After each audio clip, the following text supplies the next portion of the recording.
अपने कार्यक्रम कृषि दर्पण में और मैं हूं नेहा सिंह। हमारी यही कोशिश रहती है कि हम अपने कार्यक्रम से आपको ऐसी जानकारियां दें जो आपके लिए फायदेमंद हो। हमारा आज का विषय है पपीते की खेती। पपीता जितना हमारी सेहत के लिए लाभकारी है, उतना ही किसानी की आय को भी बढ़ाता है। वैज्ञानिक रूपों को अपनाकर व्यवसायिक रूप में इसे कैसे बदलें, आइए जानते हैं हमारे विशेषज्ञ डॉक्टर ए.के. तिवारी सर से। सर, आपका बहुत बहुत शुक्रिया हमारे कार्यक्रम में आने के लिए। धन्यवाद नेहा जी। Thank you. किसान भाइयों नमस्कार। हम आपसे सबसे पहले ये जानना चाहेंगे कि पपीते की खेती के लिए किन किन चीज़ों का हमें सबसे ज़्यादा ख्याल रखना चाहिए। सामान्य तौर पे जब किसान भाई पपीता लगाते हैं तो पपीता ही क्यों लगाए, आम अमरूद वगैरह क्यों नहीं लगाए। तो जनरली फल की जब खेती करते हैं नेहा जी, तो 3 साल पे फलेगा, 4 साल पे फलेगा, तब तक किसान क्या करेगा। तो इसलिए पपीता एक उसके लिए बहुत अच्छा समाधान है। 1 साल में 14 महीने में पपीता की आमदनी आपकी उपज होने लग जाएगी। तो इसमें ध्यान रखने की जो बात है ये है कि 2 बातें मुख्य हैं पपीता के लिए स्पेशली। एक तो ये कि पपीता का पौधा जब रोपेंगे और उसके बाद जब वो बड़ा होगा, जब फूल आएगा, तो पता चलेगा कि तो नर पपीता है, मतलब इसमें फल नहीं लगेंगे। तो पहला ध्यान इसमें रखना है। दूसरा ध्यान रखना है कि सामान्य तौर पे जैसे लोग किसान भाई बोना है वैसे बो देते हैं, तो बो देते हैं तो उनको सही मात्रा में उर्वरक वगैरह नहीं मिल पाते हैं। और जो अदर इनपुट है, जिसे पानी हम देना चाहते हैं, तो पानी उस तरह से जड़ उतना अवशोषित नहीं कर पाता है। तो इसके लिए हम गड्ढा वगैरह बना करके करते हैं, तो हम लोग चर्चा करेंगे। तो दूसरी बात है कि वैज्ञानिक तरीके से, जैसे आपने कहा कि वैज्ञानिक तरीके से करना है, तो गड्ढा वगैरह बना लेना चाहिए ताकि उसको अनवरत रूप से लगातार जो उसके इनपुट से जो खाद पानी वगैरह है उसको मिलता है, इसका ध्यान रखना। सर, तो पपीते की खेती की प्रक्रिया क्या होती है जो हम स्टार्ट कर सके हमारे किसान भाई? किसान भाइयों, सामान्य तौर पे फल की जब हम खेती करते हैं तो उसकी रोपाई हम बरसात के शुरुआत में करते हैं, मतलब जून महीने में करते हैं, मई जून महीने में। पपीता जल जमाव के लिए बहुत सेंसिटिव है, तो जल जमाव नहीं होना चाहिए। अगर आप जून में लगाएंगे तो जल जमाव होगा, तो इसलिए हम कहते हैं कि जल जमाव नहीं हो ऐसे समय लगाएं। तो पपीता को हम कहते हैं कि अक्टूबर नवंबर दिसंबर तक आप पपीता लगाएं। इधर फिर जून से पहले पपीता लगाएं। तो इसका कर लिए, मतलब जल जमाव वाली मिट्टी जो जमीन है वो नहीं होना चाहिए, मतलब टाड़ जमीन को ज़्यादा प्रेफर करते हैं। अब टाड़ जमीन को ज़्यादा प्रेफर करेंगे तो अब खेत की तैयारी 2-3 गहरी जुताई कर देते हैं ताकि कोई खरपतवार ना हो। अब वो चूंकि 3-4 साल तक वो पपीता का पौधा चलेगा और उससे फल लेना है, इसलिए हम पपीते की रोपाई की तैयारी करते हैं और रोपाई जो है गड्ढे में करते हैं। अब कहिए कि गड्ढे का आकार स्वाभाविक है, तो गड्ढे का आकार जो है 2 फीट लंबा, 2 फीट चौड़ा और 2 फीट गहरा होना चाहिए। और वो गड्ढा, एक गड्ढा से दूसरे गड्ढे के बीच की दूरी 6 फीट की होगी, मतलब 1.8 मीटर होता है, तो 6 फीट की दूरी होगी। मतलब हुआ है कि 2 feet by 2 feet by 2 feet का गड्ढा का आकार होगा। और गड्ढा से गड्ढा की दूरी और लाइन से लाइन की, गड्ढा से लाइन से बनेगी गड्ढा, तो गड्ढा से गड्ढा की दूरी और लाइन से लाइन की दूरी जो होगी वो 6 फीट ही होगी। दूसरी तरफ आपको रोपाई करनी है उस गड्ढे में, तो जब रोपाई करनी है तो सीडलिंग बीज का बिछड़ा तैयार होगा तभी आप रोपाई करेंगे। तो उससे करीब 1-1.5 महीना पहले हम नर्सरी तैयार करते हैं। तो नर्सरी का भी स्थल का चुनाव करते हैं। तो उसमें हम क्या करते हैं कि गाछी हम वहाँ तैयार करेंगे और वहाँ से गाछी लाएंगे, यहाँ पे ला करके रोपेंगे। तो गाछी जो तैयार करेंगे एक साथ करते हैं, देख रेख में भी आसानी होती है, सुरक्षा भी होती है, इसलिए ऐसा चुनाव करते हैं जहाँ की मिट्टी बहुत उर्वरक शक्ति पूर्ण हो और पानी देना, सुरक्षा, गाय वगैरह न चल जाए, ऐसे के लिए हम ध्यान रखते हुए उस स्थल का चुनाव करते हैं। अब है कि बीज को लगाएंगे, उससे गाछी तैयार होगी और वो गाछी को ला करके हम गड्ढे में तैयार करेंगे, रोपेंगे। तो वो बीज का चुनाव हमको करना होगा, मतलब किस्म का चुनाव करना होगा, कौन सा किस्म लगाएं। अभी हम गाछी तैयार कर रहे हैं, गड्ढा मान लीजिए यहाँ तैयार हो रहा है और दूसरे तरफ गाछी हम तैयार कर रहे हैं। अभी हमारे पास 20-22 करीब 30 दिन तक हमारे पास टाइम है। तो गाछी तैयार करने के लिए हमको किस्म का चुनाव करना होगा। तो किस्म 2 तरह का है किसान भाइयों, किस्म 2 तरह का है। एक जो बिल्कुल ओपन पॉलिनेटेड होता है, जिसमें नर और मादा की बात हमने की, तो नर पौधा भी हो सकता है, मादा पौधा भी हो सकता है, एक ये। दूसरा है कि जैसे आम, लीची वगैरह में होता है कि एक ही फूल में नर भी होता है, मादा भी होता है। उसको स्त्री केसर और पुंग केसर कहते हैं। तो नर मादा दोनों होता है। तो वैसा अगर मिल जाए किस्म तो फिर अच्छा है, मादा के जैसा भी काम कर लेगा, नर के जैसा भी काम कर लेगा और अंततः जो है हमको फल मिलेगा। फल लगता है मादा फूल में। तो सर इसकी पहचान कैसे करेंगे कि ये नर है और मादा है? हाँ, ये मिस्ट्री है। आप पौधा को देख करके पहचानना बहुत मुश्किल है। जब तक फूल ना खिले तब तक हम नहीं कह पाएंगे कि ये नर है या मादा है। तो फूल खिलता है तब हम बताते हैं। ऐसे किसान भाई अपने अनुभव के आधार पे कहते हैं कि जो बिल्कुल हेल्दी पौधा है, मतलब एकदम स्वस्थ है, बढ़िया है, देखने में अच्छा लगेगा, स्वस्थ लगेगा, वो सामान्य तौर पर नर पौधा होगा और उसमें फल नहीं लगेगा। लेकिन गारंटेड नहीं कह सकते हैं। ऐसे जस्ट एक नज़र में कैसे पहचाने ताकि संभावना उसकी अच्छी बने, इसलिए हम सामान्य जो पौधा है उसको चुनाव करते हैं। तो इसमें अलग अलग अब नर पौधा, मादा पौधा और जिसमें दोनों है उसको हम हर्माफ्रोडाइट करते हैं, मतलब दोनों सेक्स है उसमें। तो हम दोनों वाला को प्रेफर करते हैं। अब है कि अब हम किस्म का चुनाव करना है और वो बहुत महंगा होता है, जल्दी मिलता नहीं है, जो हर्माफ्रोडाइट जिसको करें, दोनों सेक्स वाला।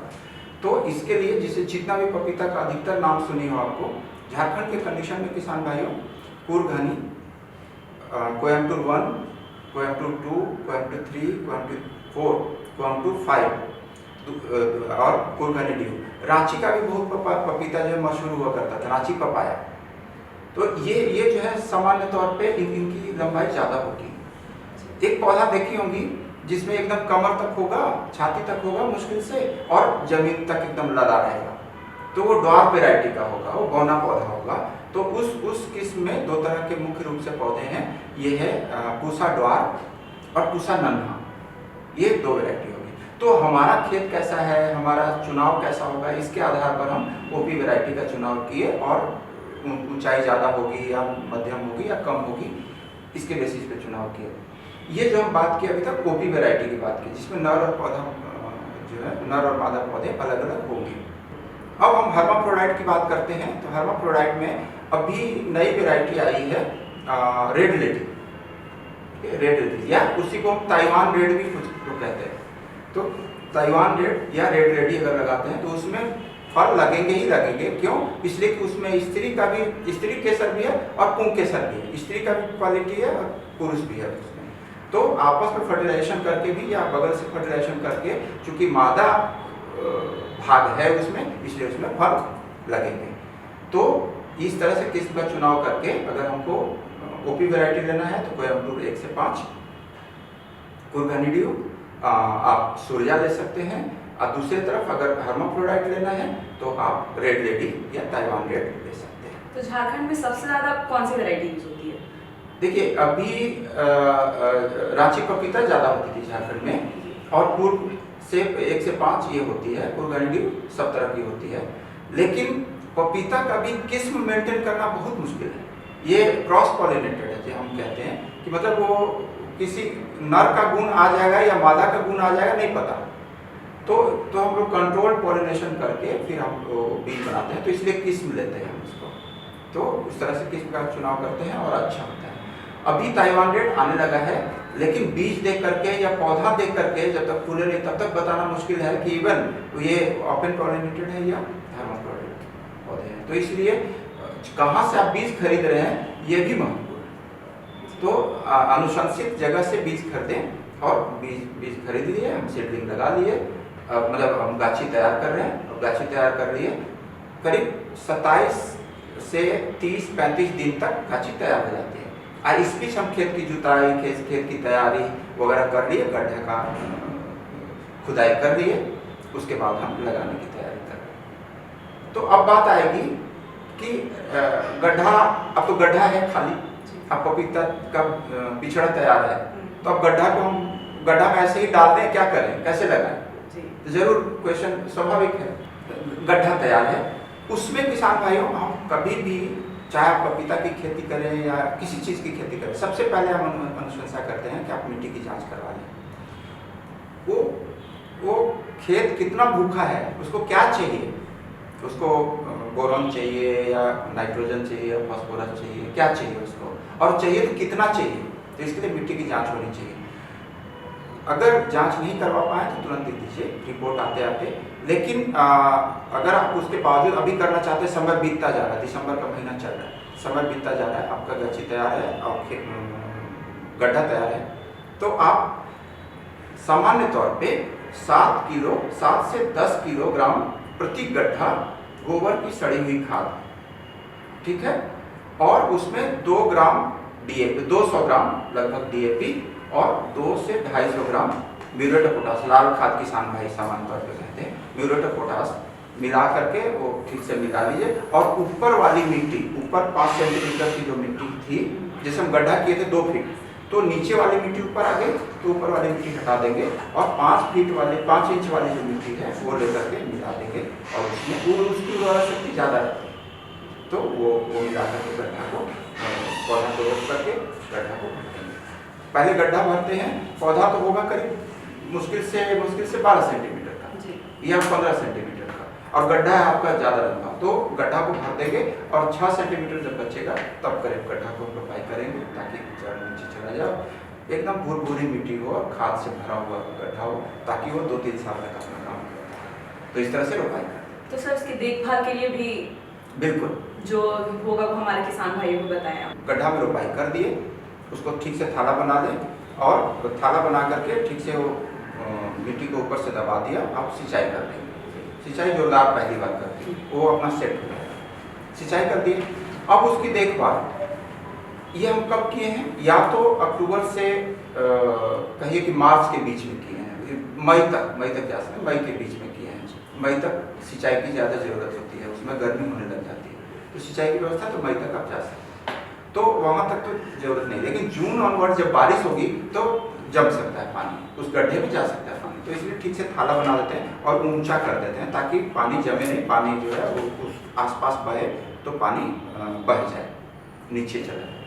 तो इस तरह से थाला बना देते हैं और वहाँ से खरपतवार नहीं हो, फिर जून का महीना आने वाला है तो खरपतवार नहीं हो, ठीक से कोड़ाई करते हैं और खरपतवार की निकासी करते हैं। और कीट से बचाव के लिए? हाँ, अच्छा देखिए, कोई भी बीमारी या कीट जब आती है तो उसको लाने वाला कोई होता है। इसमें बहुत इम्पोर्टेंट बात, बड़ा मजेदार बात है किसान भाइयों, वायरस लगता है इसमें, तो वायरस का कोई निदान नहीं है। जब निदान नहीं है तो फिर क्या हाथ पे हाथ धर के बैठ जाए? नहीं, तो उसके लिए उसका समाधान केवल है प्रिवेंटिव मेजर, रोकथाम, मतलब आए ही नहीं, तो आए ही नहीं, इसके लिए लाता कौन है उसको रोकना पड़ेगा, तो कीड़ा लाता है। तो सामान्य तौर पे कीड़ा लाता है, कीड़ा हमारे खेत में नहीं पहुंचे, इसके लिए 2-3 उपाय है।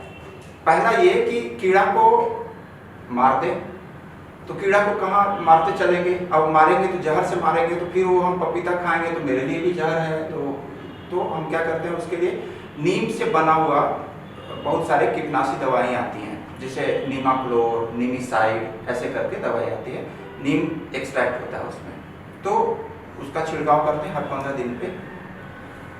या कीड़ा नहीं आए तो नहीं आए, उसके लिए हम ट्रैप कर देते हैं, मतलब कीड़ा पपीता पे आ रहा था, उससे बढ़िया चीज़ यहीं पे हम इसको प्रोवाइड कर दिए तो पपीता तक नहीं पहुंचेगा, यहीं पे उसी सिमट के रह गया। तो क्या करते हैं, पपीता के खेत के किनारे मकई का बीज लगा देते हैं। मकई का फूल पे ऊपर वाला नर फूल होता है, नीचे वाला जो सिल्क होता है वो मादा फूल होता है।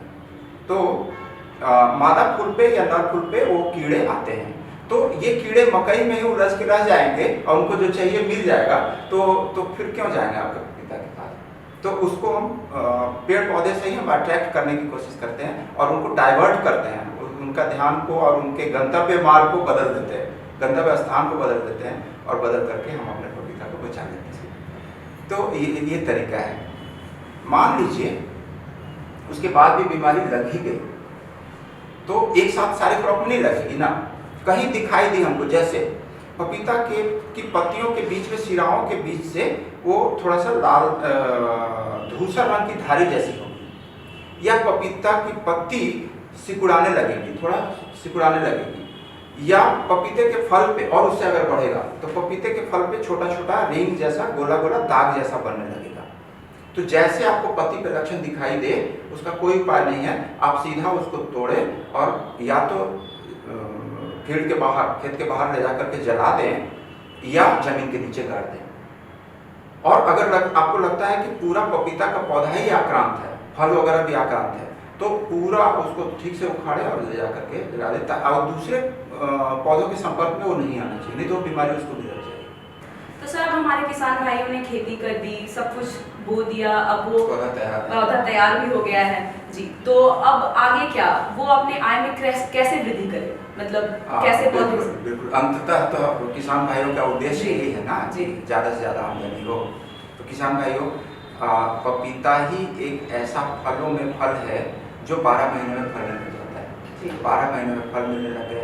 पपीता ही एक ऐसा, एकदम ऐसा नहीं बोलेंगे कि अन्य फलों की अपेक्षा पपीता में एक गुण है जिसको हम सब्जी के रूप में भी ले लेते हैं।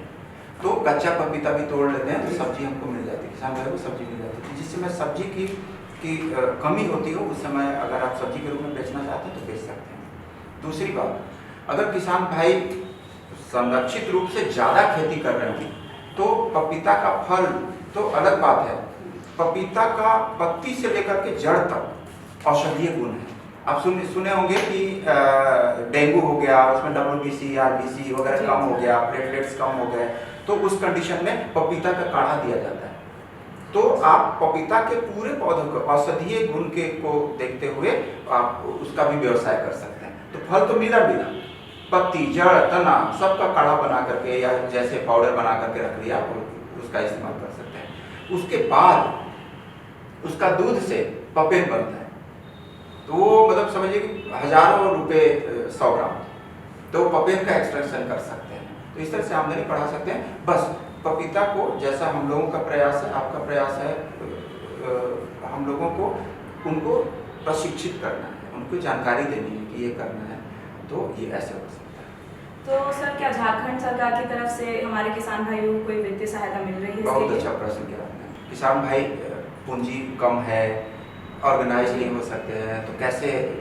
तो इसमें दो बातें हैं। एक तो क्रेडिट कार्ड वगैरह जो है वो सब तो चल रहा है, किसान भाई जानते हैं। नेशनल हॉर्टिकल्चर मिशन केंद्रीय सरकार की ओर से एक योजना है, तो वो कितना एरिया में कर रहे हैं, 1 एकड़ में कर रहे हैं, 2 एकड़ में कर रहे हैं, अलग अलग कंडीशन को देखते हुए वो जिसे ड्रिप सिंचाई करना है, बूंद बूंद जिसमें सिंचाई की जाती है, तो सिंचाई के लिए वो लोग प्रावधान करते हैं, उनमें सब्सिडी देते हैं। वो जैसे अगर ST लोग हैं तो उनको 80% तक सब्सिडी दी जाती है, सामान्य लोग को 60% तक सब्सिडी दी जाती है। सब्सिडी बेसिस पे आप सिंचाई का कर सकते हैं। कुआं खोदने के लिए अलग से दिया जाता है, और कुछ पैसा के रूप में भी उन लोगों को लोन दिया जाता है।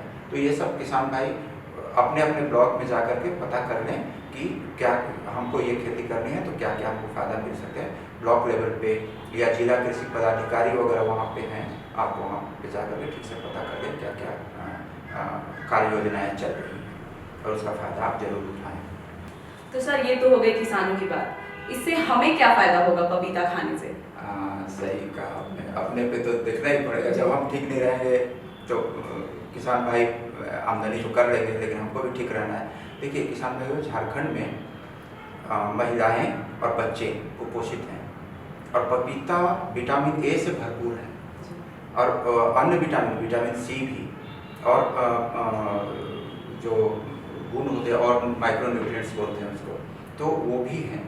तो पपीता की मतलब यहाँ तक समझिए कि सेव से ज़्यादा भी विटामिन A इसमें, सेव से भी ज़्यादा तो विटामिन A इसमें, तो क्यों नहीं उसका फ़ायदा उठाएं। तो पहले अपने खाएं, अपने स्वस्थ हों, अपनी आर्थिक स्थिति को स्वस्थ करें, और फिर इस तरह से हम स्वस्थ होंगे, परिवार स्वस्थ होगा, समाज स्वस्थ होगा, देश स्वस्थ होगा, सब स्वस्थ होंगे, खुशहाल होगी जिंदगी, किसानों की आमदनी बढ़ेगी। जी सर, बहुत बहुत धन्यवाद आपका हमारे कार्यक्रम में आने के लिए। जी धन्यवाद नेहा जी, और किसान भाइयों आपको भी धन्यवाद। नए तकनीकों से खेती करेंगे तो फसलों के उत्पादन में वृद्धि होगी, तो जाहिर सी बात है आय में भी वृद्धि होगी।